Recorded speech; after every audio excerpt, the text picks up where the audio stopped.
Assalamualaikum warahmatullahi wabarakatuh. Halo teman-teman semua, perkenalkan nama saya Rika Rizamdordani, saya dari kelas 81. Pada kesempatan kali ini saya akan mempresentasikan IPA bab 1 yang berjudul Sains. Sudahkah kalian tahu apa itu sel? Sel adalah unit bagian terkecil yang menyusun tubuh makhluk hidup. Para peneliti dari dahulu telah meneliti sel sehingga muncul sebuah teori sel. Teori menyatakan sel. Ada beberapa teori sel, diantaranya adalah sel makhluk hidup tersusun atas sel. Sel adalah unit dasar dari struktur dan fungsi makhluk hidup. Seluruh sel berasal dari sel sebelumnya. Teori sel ini berlaku untuk seluruh makhluk hidup, baik kecil maupun besar. Apa itu mikroskop?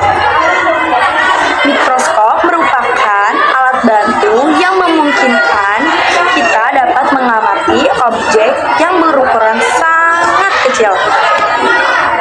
Hal ini membantu memecahkan persoalan manusia tentang organisme yang berukuran kecil. Mikroskop diciptakan oleh Robert Hooke pada tahun 1663. Selain itu, ada juga Anthony van Leeuwenhoek yang menciptakan sebuah mikroskop pada tahun 1674. Mikroskop cahaya dibagi dua jenis, yaitu mikroskop monokuler dan mikroskop binokuler. Perbedaan antara mikroskop monokuler dan binokuler terletak pada bagian atas dari mikroskop yang disebut sebagai lensa okuler.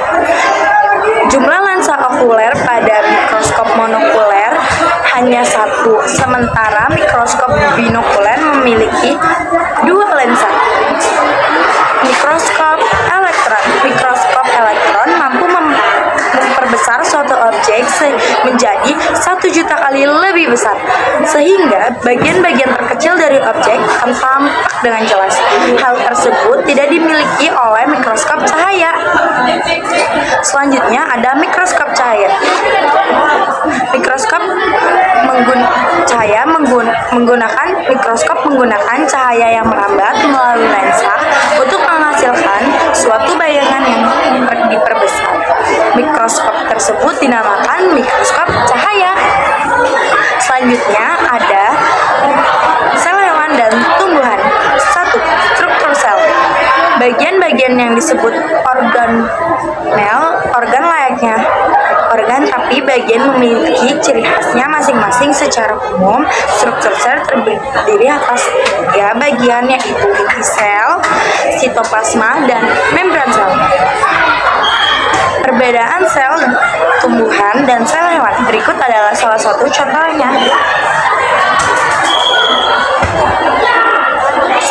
Sel membran berfungsi untuk mengontrol keluar masuknya bahan-bahan yang dibutuhkan oleh sel.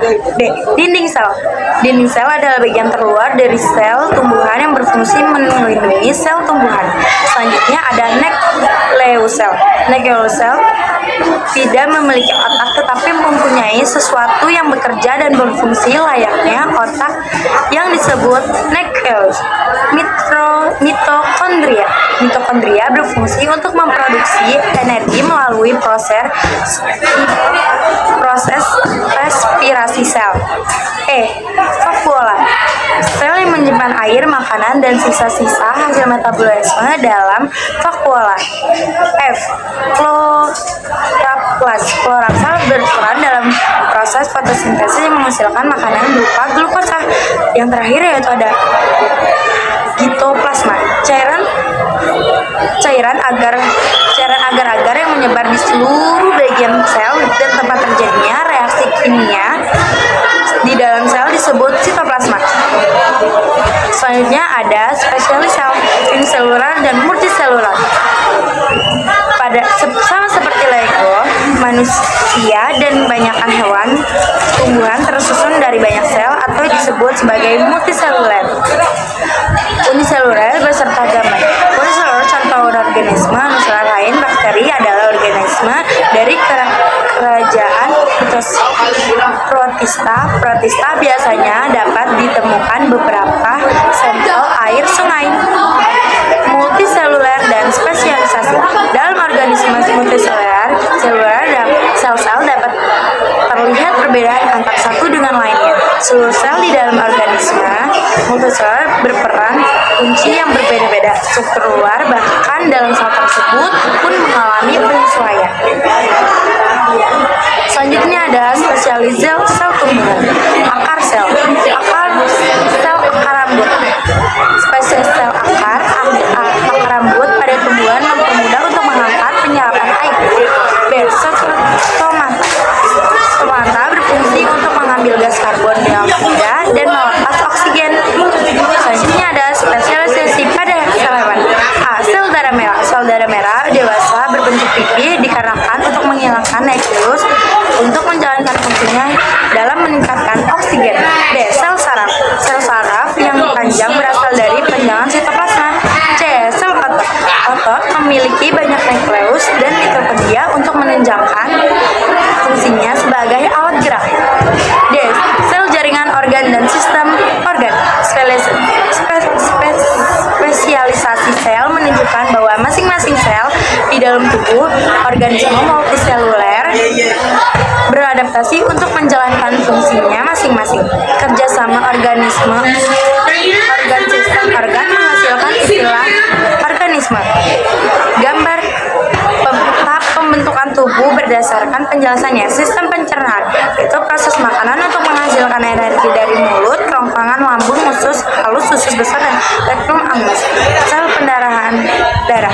Peredaran darah. Sistem peredaran darah berfungsi mengalirkan darah ke seluruh bagian tubuh. Sel pernafasan. Sistem pernafasan berfungsi mengalirkan oksigen dan membuang karbon dioksida. Sel gerak. Sel gerak berfungsi menggerakkan tubuh. Sel ekskresi berfungsi membuang sisa-sisa metabolisme tubuh. Baik, sekian presentasi bab 1 dari saya, yaitu saya Rika Sumerwardani.